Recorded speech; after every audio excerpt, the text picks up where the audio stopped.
brauche ich. Ja, man muss auch in einem Bett schlafen. Und im Winter hat man, dass man eine warme Stube hat. Und so einfach das, was wir ja hier in der Schweiz sehen, das hat man ja. In diesen Ländern vielleicht weniger da, wo ich auch gearbeitet habe. Und natürlich auch gute Bekannte, die ich da überall gelernt kennen, die ich immer noch habe. Und das freut mich natürlich. Und so. Das brauche ich nicht viel.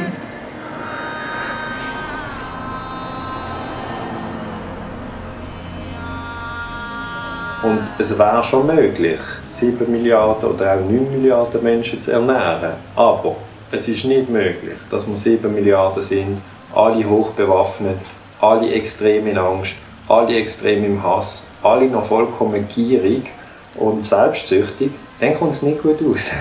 Dann kommt es nicht gut aus. Dann werden wir uns umbringen.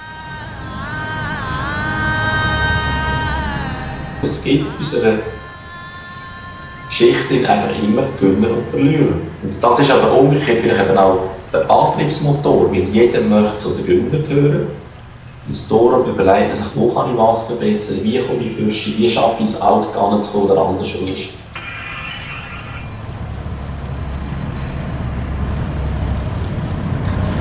Also eigentlich die Leute, die sich im Bereich verdeckte Kriegsführung engagieren, sind sehr oft Männer, es sind ältere Männer. Es sind praktisch keine Kinder, es sind praktisch keine Frauen. Von dem her kann man es schon ein bisschen umrissen. Und die älteren Männer sind eigentlich darauf trainiert, dass sie siegen wollen, sie wollen gewinnen. Und sie sagen, die Welt ist ein Schlachtfeld, das ist für sie schon mal gegeben. Sie haben gar nicht die Vision, dass man sozusagen die alle friedlich miteinander auskommen. Sie haben das Gefühl, das ist unmöglich.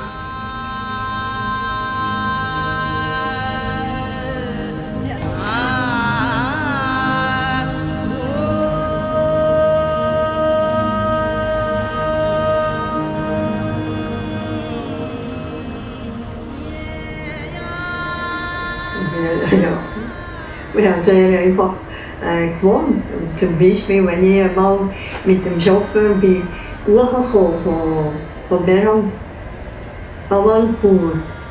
nach der Gasikon. Und nachher wir alle, wo ich auch 2 Schulen gemacht habe, nach Islamabad, bin ich in ein einfaches Hotel gekommen. Also Hotel. Also ein Gästehaus. Wo der Chauffeur auch also einen Flieger bekommen hat, wo ich nicht so viel gezahlt habe. Ich wollte nicht, dass der Chauffeur sagt, «Schau, dann geht er da in einem Hotel, die zahlt ja in einer Nacht so viel, wie ich im Monat einen Lohn habe.» Kannst du doch nicht. Du musst doch überlegen. Das geht nicht auf. Und das habe ich nie gemacht. Ich habe wirklich nicht gemacht. Das ist auch noch glaubwürdig, diese Person.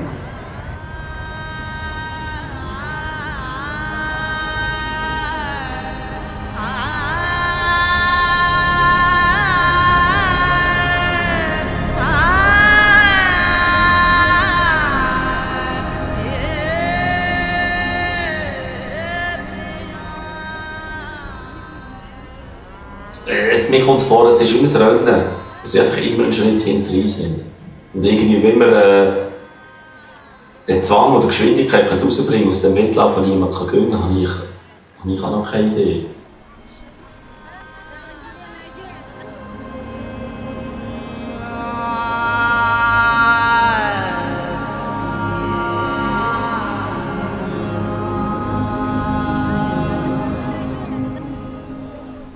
Jetzt zum Beispiel, wo wir dann auf Biafra gegangen sind, wir ja beim Roten Kreuz müssen unterschreiben oder was sie dann sollten machen, wenn man umkommt, ob sie nicht die Leiche sollten heimbringen oder ob man sie nicht begraben werden oder was und so.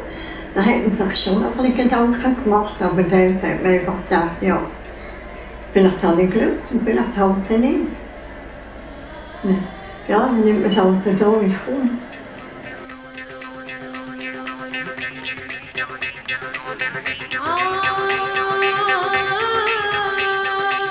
Das Zentrale von der Friedensforschung ist eigentlich, dass man sagt, jeder muss seine eigenen Ängste und seine eigenen Hassstrukturen sehr genau kennen. Weil meiner Meinung nach hat jeder Mensch Hassstruktur. Also auch ich habe Ängste und ich habe Hass hin und wieder. Aber das Wesentliche ist eigentlich, dass ich mich trainiere, dass ich probiere, die zu kennen, wenn sie auftauchen. Und dass ich sie dann nicht als gute Ratgeber sozusagen nehme.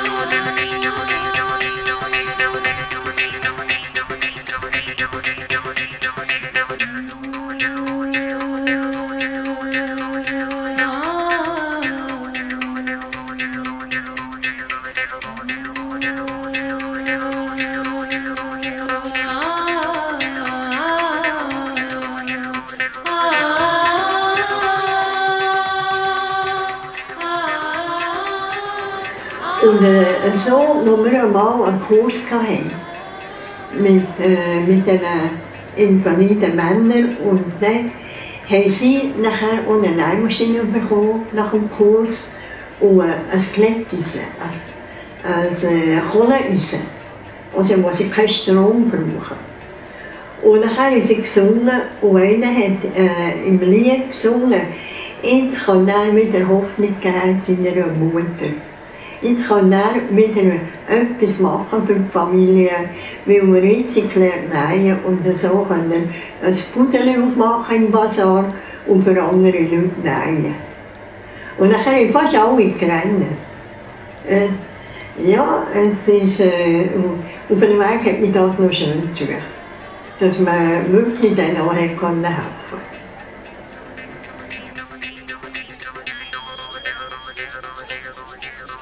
Es gibt einfach ein anderes Gen wie die Mehrheit der Menschheit. Ja, auf 1000 gibt es ein Albino. Und das ist irgendwie, ich sage jetzt einfach, die Mehrheit der Menschheit begreift das nicht. Die Mehrheit in der Masse und so Personen, auch ein Gandhi oder Theresa, die Schwester Theresa, das sind Ausnahmeerscheinungen, die vielleicht den einen den Glauben an die Menschheit wieder geben und vielleicht auch die Zeit noch herauszögern können. Nur ich sage jetzt mal einfach, die Menschheit besteht eben leider nicht zum grössten Teil aus solchen Leuten.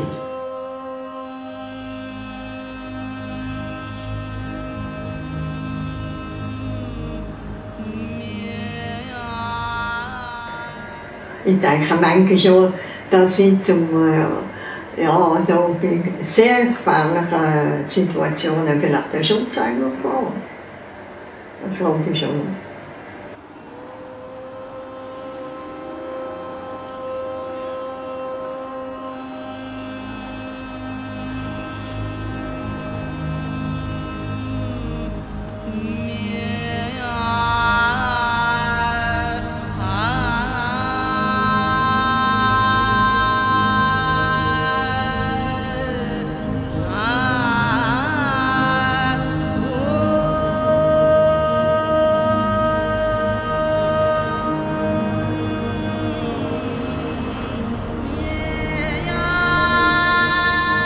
Ja, aber ja, wir können ja nichts mitnehmen. Das ist es ja. Sagen die gerne, wir können ja nichts mitnehmen. Weißt du? Aber nicht für die, die da Millionen zusammensammeln. Für was machen die das? Fragt mich manchmal schon, für was? Und die da Millionen sammeln. Du kannst nicht mehr als in einem Bett schlafen. Ja gut, wir machen auch eine neue Party, oder was machen sie? Was machen die mit dem Geld? Spekulieren. Ja, aber es hilft in der Ewigkeit natürlich auch nicht. Nach dem Tod.